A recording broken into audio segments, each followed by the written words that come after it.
this is a multifaceted, multifactorial, heavy intensive workload type procedure. It can be done many different ways. And again, whether you see done in one or not, it's going to be skewed done in one's way. We all live, eat, sleep, and breathe done in one. This is not meant to be an advertisement. There's no talking down to other protocols, because they certainly work. They certainly do a good job, and they certainly have a reason for what they're doing. But what we want to talk about in this is really just kind of exposing everyone that might be searching this out. Whether they see us or not, whether they come to us or not, is not a big deal. You don't have to be sold on the done in one way. Just understanding sort of the reasoning behind how we got to this point, et cetera, is where I'm excited to kind of go through this. And, you know, when you look at the list, we've already kind of charted out what these first 52 episodes look like, right? And at first you hear that and you go, 52 episodes? There's no way there's enough to talk about for 52. There's more, right? Yeah. There's going to be plenty to talk about and different little niches, and be able to do it in a way that a person can sort of self-study if they want to, right? Obviously it'll come through our filter, but self-study the who, why, what, where, and what ifs. And I think that's going to be really fun to kind of go through and kind of uncover it step by step. Yeah, and through this podcast, we're going to have countless patients on that are going to tell their side of the story. And I'm sure when you first kind of get introduced to the idea of full arch or all on X, you're thinking initially, well, I can't have all my teeth removed. My teeth are fine.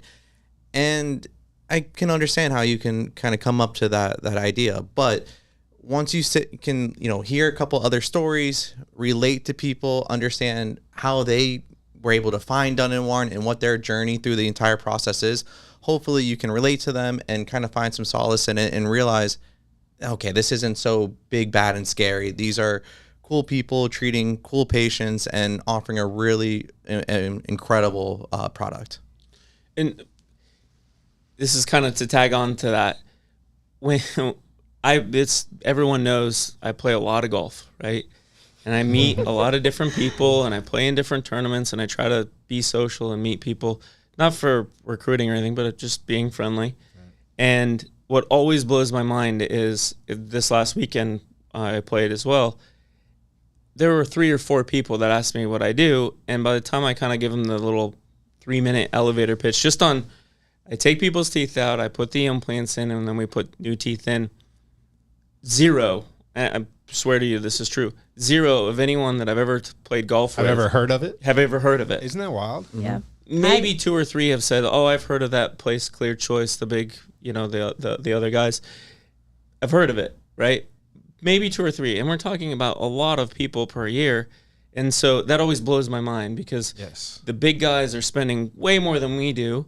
We spend $1 million a year on advertising, and I've yet to come across randomly in social circles and at CVS, et cetera, like anyone that even knows anything about it. So to kind of have something to kind of point to and say, this is what it's about.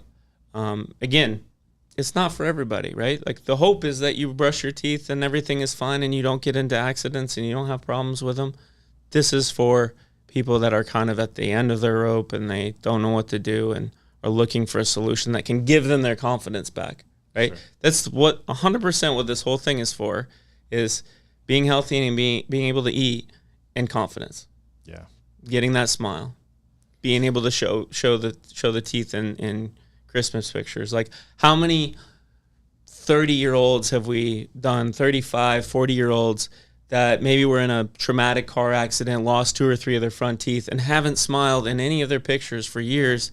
Their significant other comes with them, and they're just completely changed person. It's a really awesome little niche. Yeah, and you see the most of that. I see it every day, and I think a lot of people think, especially friends, I will say I had no idea what full arch was before I started working here, so I'm one of them. But a lot of people, you know, assume, oh, you have to be older, you have to be XYZ. That's a big misconception. You know, to think they need this. And a lot of our patients say, like, I feel so comfortable, I feel better, I see that you help other patients my age. So just having that safe space and an option for patients, like, you don't only have to have a denture. There's other things out there. So that's a big thing, I think. For I think, like you said, Nick, the idea of removing your teeth is beyond frightening. a lot of, it's a big decision. It's scary. I don't think anybody wants that. No. But for some people, it's even scarier to not take them out. I mean, a lot of our patients are to the point where their teeth are affecting their health. Yeah. And not only their overall quality of life, but their actual health. And we hear horror stories of abscesses making their way to the brain and people having these bad infections. And, at some point it just makes sense, much more sense, to have them all removed. And this is what I feel like is the best replacement for your natural teeth. Yeah. So if you take 0 people that I've met on the golf course that know what we're talking about, the exact opposite is true if you're talking about stories of bad extractions or painful teeth or big, massive dental problems, right? Mm-hmm. Every single person knows a story from somebody. Yeah, it's bizarre. And so everybody that comes to our office, everyone that we see generally doesn't have a good picture of dentistry, or they're scared or whatnot. And so getting them over that hump is very important, because then we can show them sort of it's a downhill slide after that, for sure. And I see it if a patient comes in, even a virtual consult, in-person consult, I see a wall built up for good reason. They've had a lot of trauma, but after our consult, after meeting Dr. Northick or our other restorative dentist, I see it come down. So I think we create a judgment-free zone. We don't, make them feel bad. I've been made feel bad at my own dentist, so I get it. It's not a good feeling. It's very vulnerable. So I think we break that wall down really quick, and that's the whole goal. It's a lot, Yeah, break it down and make it smooth.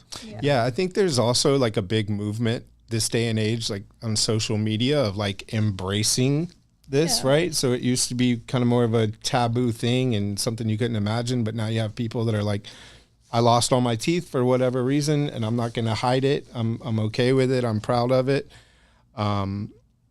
And I think that's good for everybody. It's not this thing that nobody talks about, or this thing that you push off until you're dying because you refuse to remove your teeth. Like, there's a better alternative out there. So yeah, I think we're in a good spot for this right now. Yeah.